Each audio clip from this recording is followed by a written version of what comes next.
pies de Astel. Lencho Borucas, para servirla y llamarla eternamente con... Mire, desgraciado, como me vuelva a decir otro los agujeros, ¿por qué no pide las cosas como Dios manda? Esa mujer lo quiere, don Pancho. A mi patrón lo quieren todas, suerte que tiene uno. ¿A usted qué le importa? Se me hace agüita en la boca nomás al verte pasa. Armando Soto La Marina, mejor conocido como El Chicote, el mismo que te hacía reír a carcajadas en las películas en blanco y negro, tenía un lado que pocos se atreven a revelar, violento, dolido, marcado por la tragedia y los fantasmas del pasado. Dicen que todo cambió el día en que perdió a su hija, la famosa Chicotita. Una muerte repentina, rodeada de rumores. ¿Fue por un romance con un galán del momento? ¿Por un procedimiento estético que salió mal? El caso es que desde entonces, nada volvió a ser igual. La sonrisa se le borró del rostro. Su carrera se fue a pique. Acabó solo, haciendo cine de ficheras y en huelga de hambre, plantado frente a la anda, pidiendo lo que ya nadie quería darle, un poco de dignidad. Mi hija no está para que cualquier pelagatos la humille, gritaba. Don Manuel se merece que lo pongan en su lugar. Y sí, detrás del personaje bonachón había un hombre que arrastraba mucho dolor. Quédate hasta el final, porque esta historia tiene de todo, fama, escándalos, peleas, lágrimas, traiciones y un final que nadie vio venir. Si te gusta el buen chisme, suscríbete, activa la campanita y comparte. Aquí no te contamos historias, te las destapamos. Su historia comienza a principios del siglo XX, o al menos eso creemos. Algunos dicen que nació en Durango, otros juran que fue en el barrio Bravo de Santa María la Redonda, en la Ciudad de México. Lo que sí es seguro es que aquel 1 de octubre de 1909, o un día por ahí cerca, llegó al mundo un niño que no venía con pan bajo el brazo, sino con carácter y destino propio. Su nombre de pila suena a hacendado, Luis Armando Soto La Marina, o quizá Luis Armando Velázquez de León y Soto La Marina, según quien lo cuente. Hijo de doña María Soto, una madre soltera que no necesitó más que su coraje para sacar adelante a su muchacho en tiempos duros. Porque su infancia no fue de cunas bordadas ni zapatos de charol. Fue de calle, de empujones y de crecer a pulso. Cúmplanlos, pues. Decían que ya está en edad de hacerse hombre. Y aunque era respondón y de lengua afilada, el muchacho traía el fuego adentro. Pero no soñaba con escenarios ni cámaras, aún. Lo suyo al principio era el polvo del ruedo, los cuernos del toro y la ovación del público taurino. Se metió de lleno como novillero, tratando de ganarse la vida toreando. Pero la vida, caprichosa como es, le tenía preparado otro guión.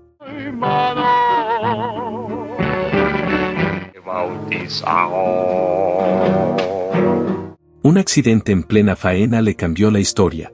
El toro no solo le rozó la piel, también le sacudió el alma. Y fue ahí cuando entendió que su destino no estaba en la arena, sino en las tablas, pero no de madera brava, sino de carpa. Y así fue como dio con el mundo de las carpas mexicanas, ese semillero de artistas que parió leyendas del cine. Fue en la carpa Mariposa donde empezó a escribirse su leyenda. Era el 27 de diciembre de 1927 cuando debutó como patiño de otro comediante. Y desde esa primera función, se notaba que había algo distinto en él, ritmo, chispa, y un carisma natural que no se compra ni se entrena. Tenía eso que nadie sabe nombrar, pero que todos reconocen, ángel. Y como en toda gran historia, llegó quien vio su brillo antes que los demás. La empresaria Concha Bustamante le echó el ojo, y a partir de ahí, nada volvió a ser igual. Usted se equivoca, amigo, tiene que ser oro. Ni hablar, pero no como suena en la mesa. 100 pesos la honra y 100 el trabajo. Acepto. Bueno, pero se cae ahorita. Dicen que ella no tenía pelos en la lengua, que cuando lo vio moverse con esa gracia rumbera y ese tumbao que se cargaba, soltó sin pensarlo, ese nombre tan rimbombante no le sirve pa' nada en el barrio. Tú te mueves como un chicote y así te vas a quedar. Y así fue. Desde ese día, nació el Chicote. Las carpas eran el corazón del pueblo. Ahí se hablaba sin filtro de lo que ardía, de lo que dolía y de lo que nos hacía reír. Y el Chicote, con su labia y su carisma, se volvió el alma de esas noches de bohemia, risas y aplausos. Se ganó el cariño del pueblo y, sorprendentemente, también el respeto de los de arriba. Dicen, y no es cuento, que hasta el mismísimo presidente Lázaro Cárdenas se aparecía para verlo hacer su sketch del cura y el monaguillo. Pegó tan fuerte que el general le regaló una carpa nueva, con lona y todo, para que montara su propio espectáculo. Ahí, entre tamales, aplausos y carcajadas, se empezó a cocer a fuego lento una leyenda del espectáculo mexicano. Después de arrasar en las carpas, ya nadie lo veía como el cómico de la calle. El Chicote era ya una figura. Su fama empezó a correr como pólvora, y no tardaron los productores de cine en ponerle el ojo encima. Buscaban a alguien con chispa, con arrastre, con pueblo, y él tenía todo eso de sobra. En 1936 le llegó su primera oportunidad frente a la cámara con el cortometraje Los apuros del Chicote. El título no mentía. Ese humor entre despistado y pícaro que le salía tan natural lo volvió un patiño de lujo. De ahí en adelante, su carrera fue como espuma en taza caliente, subió, y no paró.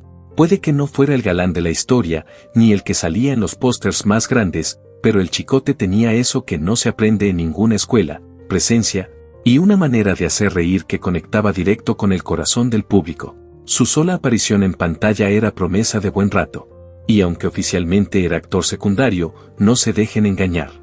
Muchos iban al cine más por verlo a él que al protagonista. ¿Qué hubiera sido de tantos charros sin su compadre chismoso, su cantinero o su amigo leal? Compartió escena con todos los grandes, Pedro Infante, Jorge Negrete, Pedro Armendáriz, los hermanos Aguilar, el Piporro, la India María. Hasta con Fernando Soto, aunque le repatearan los gallegos. Sí, el Chicote no era el primero en los créditos, pero en la memoria del pueblo, siempre fue de los primeros en el corazón. Por cierto, en esa época corría el rumor de que el Chicote y Fernando Soto Mantequilla eran hermanos. Pero no, nada que ver. Mantequilla era hijo del famoso Panzón Soto, otro comediante que se ganó su lugar en la época dorada del cine mexicano, casi siempre en papeles secundarios, pero bien recordados. El Chicote, por su parte, hizo mancuerna con varios de los grandes. Con Jorge Negrete filmó joyas como Juan Sin Miedo, El Fanfarrón, Jalisco Nunca Pierde y Jalisco Canta en Sevilla. Con Pedro Infante también dejó su huella, Mexicanos al Grito de Guerra, Si me han de matar mañana, Cartas marcadas. Y con Pedro Armendáriz, la cosa fue más seria, compartieron pantalla en una docena de películas, incluyendo Flor Silvestre y Las Abandonadas. También brilló junto a Luis Aguilar en Sota, Caballo y Rey. ¿La clave? El Chicote no estorbaba, sumaba. No necesitaba ser protagonista para robarse la escena. Bastaba con una mirada, una frase, una mueca para ganarse al público. Era como ese toque de chile en la comida, no el plato principal, pero sin él no sabía igual. Pero mientras su rostro se volvía sinónimo de simpatía en pantalla, lo que pasaba tras bambalinas era muy distinto. Y aquí es donde empieza lo bueno. Porque Armando Soto La Marina, ese hombre entrañable que arrancaba carcajadas con su pura presencia, tenía un lado mucho más oscuro cuando se apagaban los reflectores. Va a ver cuando le cante el gallo. Quienes lo conocieron dicen que tenía un carácter duro, explosivo, que bastaba una chispa para hacerlo estallar como pólvora en feria. Él mismo lo reconocía, algo de ese temperamento le venía de sus tiempos de aspirante a torero, pero lo que más le nublaba la cabeza era el alcohol. Y no hablamos de una copita para brindar. No. Cuando el Chicote agarraba vuelo con el trago, se transformaba, y no en algo simpático. Era conocido por ser mala copa. Cuando algo no le gustaba en un rodaje, podía levantar la voz, insultar, empujar, y más de una vez, sacar el arma que siempre traía escondida. A veces bajo el saco, a veces en la cintura. Ya saben, el que vive a la defensiva, carga con pólvora hasta en los zapatos. Muchos compañeros lo admiraban, sí, pero también lo evitaban. Bastaba verlo llegar con la mirada vidriosa para que más de uno se hiciera el ocupado o se cambiara de acera, porque sabían que, en ese estado, lo mejor era mantener distancia. Uno de los episodios más sonados fue su bronca con Jorge Negrete, y eso que eran compadres de trabajo, se entendían bien. Pero un día, el Chicote llegó tarde y con unas copas de más a un llamado. Negrete, con su tempel de charro, le advirtió: así vas a acabar mal, vas a morir joven si sigues así. Pero el Chicote no se lo tomó bien. Le soltó un empujón y, como si fuera escena de película, sacó el fierro y lo retó a balazos. Sí, literal. Por suerte, Negrete logró calmarlo con esa autoridad que tenía hasta sin decir mucho. Ahora, la versión más sabrosa la contó Diana Negrete, hija del mismísimo Charro Cantor. Según ella, todo ocurrió en un bar de Cuautla. El Chicote se enojó porque la rocola no tenía canciones de Negrete. Se le subió la indignación y, ¡pum!, sacó la pistola y le disparó a la máquina. Para cuando llegaron Pedro Armendáriz y el Piporro a calmar la tormenta, el Chicote ya estaba echando humo. Los tenía a todos entre ceja y, fiel a su estilo, les lanzó su reto de siempre: órale, a balazos si son tan hombres. Ya tenía listo el caballo, la furia y el cuetón. Pero esta vez no era escena de película, era la vida real. Y lo más triste es que esa actitud, ese carácter explosivo, empezó a pasarle factura. Los productores comenzaron a pensarlo 2 veces antes de llamarlo. Sus compañeros de reparto, que antes lo saludaban con cariño, empezaron a guardar distancia. Pero él seguía como si nada. Se aferraba al cariño del público, convencido de que las risas en pantalla lo mantendrían vigente. Solo que el aplauso no paga la renta, ni llena la mesa. Y lo peor es que el Chicote no respetaba jerarquías. Le daba igual si eras el director, el galán de moda o el mismísimo Pedro Infante. Si algo no le cuadraba, tronaba como cohete de año nuevo. Y justo con Pedro, la estrella más grande del cine mexicano, tuvo uno de sus pleitos más bochornosos. Estaban grabando Si me han de matar mañana, una cinta que haría historia. Todo iba bien, hasta que el Chicote llegó tarde, y con el aliento de la fiesta pegado al cuerpo, el rodaje se detuvo. La tensión se notaba en el ambiente. Pedro, siempre buen tipo, pero con su carácter firme, fue directo al grano: oye, compadre, así no se puede. Estás retrasando todo. Lo que nadie esperaba fue lo que vino después. En vez de disculparse, el Chicote respondió con una bofetada seca, ruidosa. Pedro se quedó helado unos segundos, pero no se quedó quieto. Con la fuerza de un verdadero charro, lo levantó del suelo de un solo movimiento y lo dejó sin aire. Cuentan que el Chicote palideció del susto.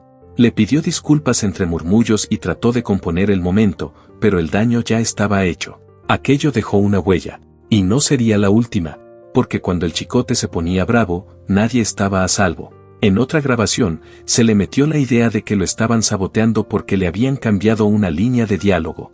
Perdió los estribos. Empezó a gritar, a amenazar.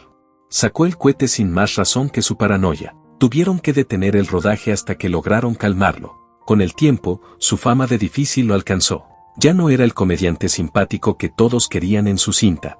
Ahora lo veían como un tipo volátil, impredecible, que en la mañana te saludaba con chistes y en la tarde podía explotar por una tontería. Algunos decían que el arma no la cargaba por seguridad, sino por ego, porque le gustaba sentir que podía dominar a todos en cualquier momento.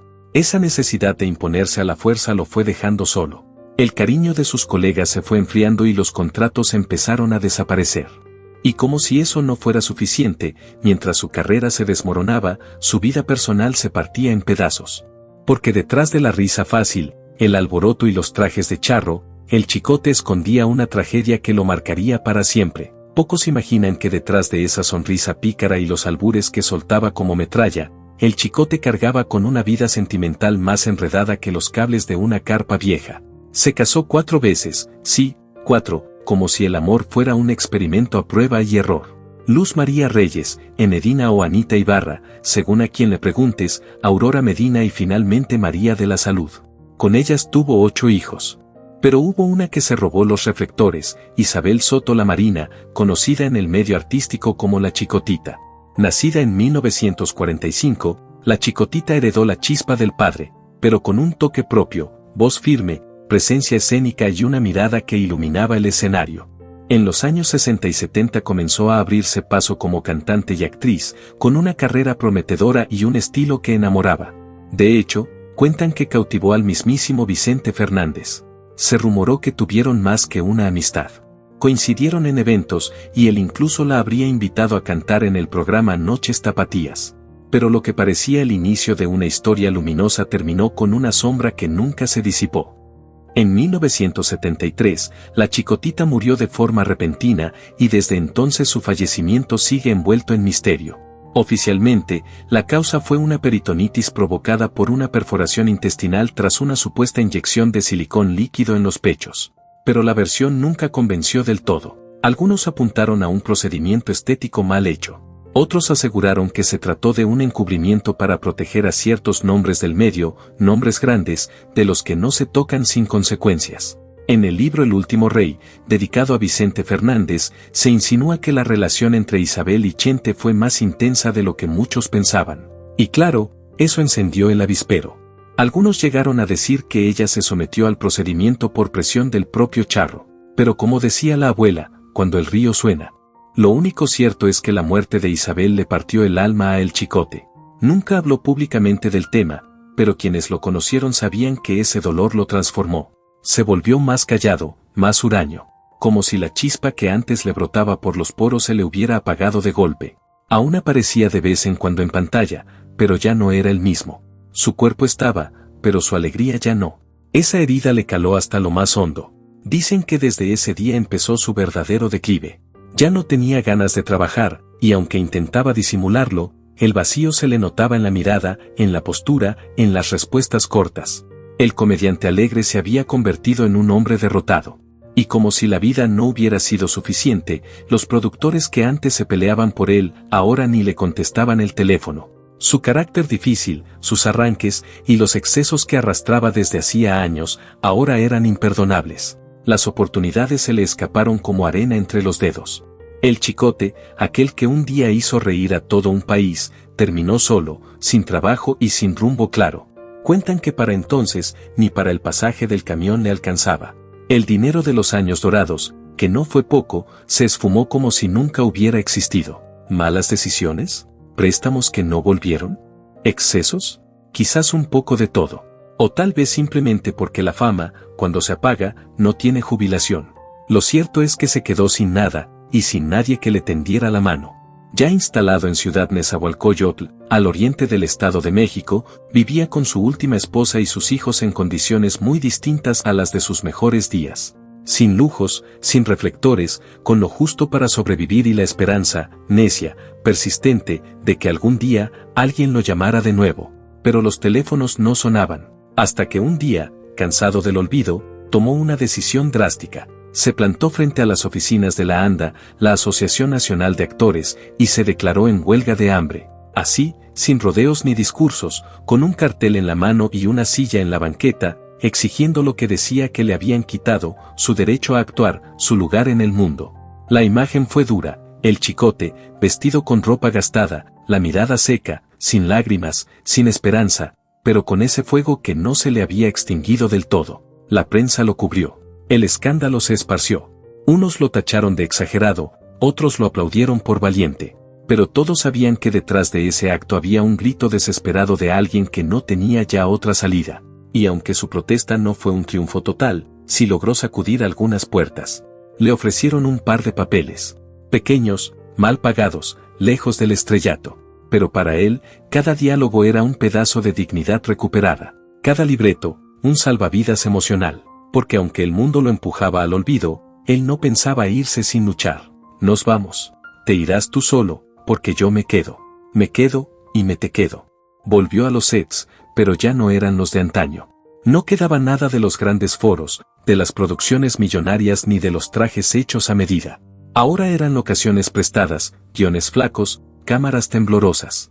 Y aún así, el Chicote decía que sí, porque aunque fuera solo una línea en toda la película, eso significaba seguir de pie, significaba estar vivo. Fue entonces cuando apareció en el cine de ficheras y acción de los años 70 y 80. Esas comedias picantes, llenas de doble sentido, mujeres voluptuosas y humor de barrio. Y ahí, sorprendentemente, el Chicote se sintió en casa. Siempre había sido un maestro del humor popular, y esas películas eran un terreno que conocía de sobra. Ya no era el compadre de Jorge Negrete, ni el patiño de Pedro Infante. Ahora era el Don Lupe de la vecindad, el abuelo picarón, el vecino metiche del cabaret. ¿Cómo va la faena? Adelantada, Marcos. Lo que me escama es el tiempo. Sí, los papeles eran pequeños, pero él los llenaba como quien domina el escenario con solo una ceja levantada. A esas alturas, el Chicote ya no necesitaba parlamentos largos ni protagónicos para robarse una escena. Uno de sus últimos brillos en pantalla vino de la mano de María Elena Velasco, la inolvidable India María, con quien compartió créditos en cintas como M.R. Pancho en 1981 y El Coyote Emplumado en 1983. Ahí interpretaba a un abuelo sabio o a algún personaje pintoresco del pueblo, de esos que parecen sacados del alma popular. Aunque su rostro ya mostraba el paso del tiempo, más arrugas, mirada cansada, su voz aún tenía ese ritmo travieso que lo hizo famoso. Pero entre toma y toma, el ambiente ya no era el mismo. El Chicote ya no se quedaba a bromear, no era el alma del foro como antes. Llegaba, grababa, cobraba, y se iba. En silencio. Algunos decían que andaba enfermo. Otros, que lo que tenía era el alma rota.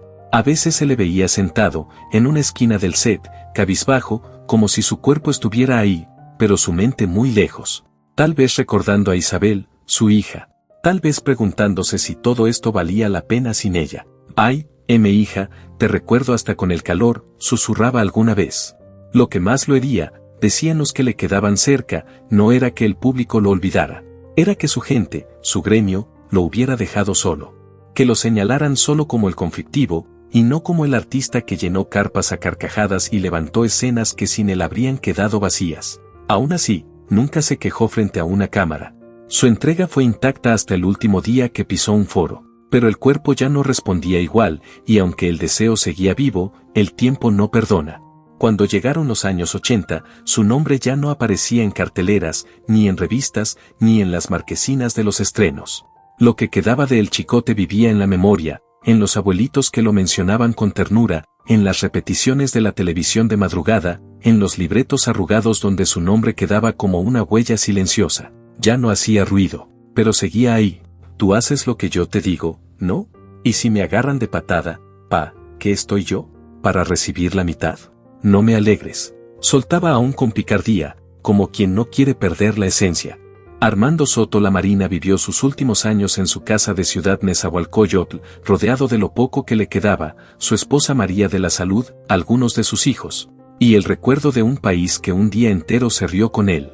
Se dice que vivió más de 2 décadas en esa casa modesta de Nezahualcóyotl.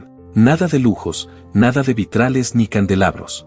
Solo paredes sencillas, desgastadas por el tiempo, pero cargadas de recuerdos que valían más que cualquier mansión en las lomas. Ahí, lejos del ruido de los foros y de las risas enlatadas, el Chicote fue apagándose, como una vela que resiste aún cuando ya no queda cera. El 20 de marzo de 1983, Armando Soto Lamarina partió de este mundo. Algunos aseguran que fue en la Ciudad de México, otros dicen que en su casa, en esa misma esquina tranquila de Neza donde pasaba sus días en silencio. Tenía 73 años. Su cuerpo, ya cansado de tanta batalla, no resistió más. El diagnóstico final fue tan técnico como frío: infarto agudo, insuficiencia renal y un paro cardiorrespiratorio tras una operación por aneurisma. Pero detrás de ese parte médico se escondía una verdad más humana: se fue un hombre herido por dentro, agotado por la vida y por sus propios fantasmas. Su partida fue silenciosa. No hubo homenajes multitudinarios ni notas de prensa con letras doradas. Pero hubo llanto, del bueno, de ese que brota cuando se va alguien que, con todos sus errores, dejó una huella. Fue enterrado en el Panteón Jardín, en la sección de actores, ese rincón donde descansan tantas leyendas del cine mexicano. Ahí también reposa el Chicote, un hombre que quizá no fue perfecto, pero sí imprescindible en esa era que nos enseñó a reír en blanco y negro. Dicen que en sus últimos días, tenía un solo deseo: volver, una vez más, a la Plaza México. No para torear, no, sino para hacer lo suyo, contar historias. Quería pararse en medio del ruedo, bajo el sol y frente a una multitud, y soltar un monólogo, una despedida cargada de humor, picardía y corazón. Solo para echarme una última historia, decía. Pero la vida no le dio tiempo. Y sin embargo, esa historia sí se quedó. No la contó él, pero la seguimos contando nosotros. Porque los verdaderos artistas nunca se van del todo.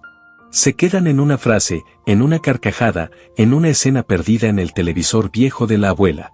El Chicote se fue, pero su eco todavía resuena.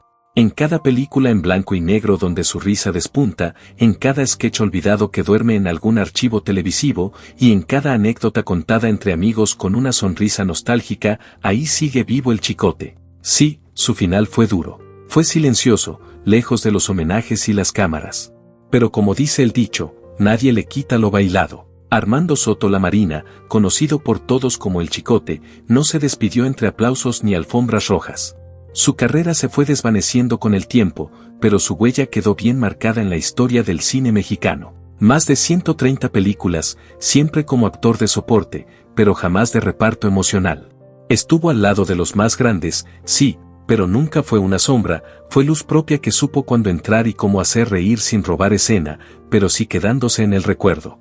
Se movió de las carpas populares al cine con la misma picardía con la que se le movía el bigote. Y aunque su vida personal estuvo llena de pleitos, pérdidas y momentos amargos, su contribución al humor mexicano es incuestionable. Porque sin el Chicote, muchas escenas no hubieran tenido alma. Recibió reconocimientos por su trayectoria, medallas de 25 y 50 años en la ANDA, y fue celebrado no solo en México, sino también en Centroamérica y Sudamérica, donde su estilo criollo, directo y entrañable conquistó fronteras. Y si esta historia te tocó, si entre tanto nombre olvidado reconociste en el Chicote a uno de esos que hicieron grande al cine mexicano, suscríbete, activa la campanita y comparte este video. Porque hay personajes que merecen ser recordados no solo por sus luces, sino también por sus sombras. Porque en el fondo, eso los hace humanos. Y el Chicote, con todo lo que fue, nunca dejó de ser uno de los nuestros.